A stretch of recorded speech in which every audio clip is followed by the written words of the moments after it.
ప్రజలకు మంచి చేసేందుకు సర్కార్ కష్టపడుతోందన్నారు రెవెన్యూ శాఖ మంత్రి పొంగులేటి శ్రీనివాసరెడ్డి.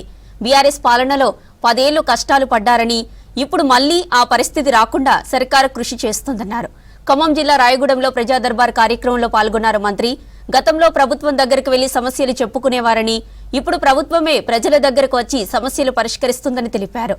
ఎన్నికల వరకే రాజకీయాలని, ఆ తర్వాత ప్రజా సంక్షేమం, అభివృద్ధి లక్ష్యమని చెప్పారు మంత్రి.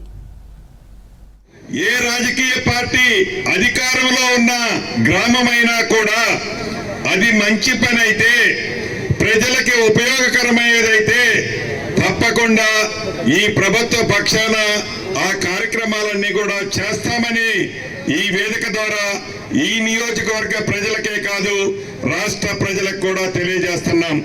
ఈ ప్రజాపాలనలో భాగంగా ఇందిరమ్మ ఇళ్ల విషయంలో కానీ, భూభారతి సంబంధించిన రెవెన్యూ విషయాల్లో కానీ, ఇతరత్ర సమస్యలు ఏవైతే ఉన్నాయో రాష్ట్ర వ్యాప్తంగా నా డిపార్ట్మెంట్ కు సంబంధించిన ఈ 2 శాఖలకు సంబంధించిన వాటిని వడివడిగా పారదర్శకంగా ప్రజలకి మంచి జరిగే విధంగా కూడా ఆ సభలు కూడా ఒక పక్కన సమావేశాలు కూడా ఏర్పాటు చేసుకున్నాం.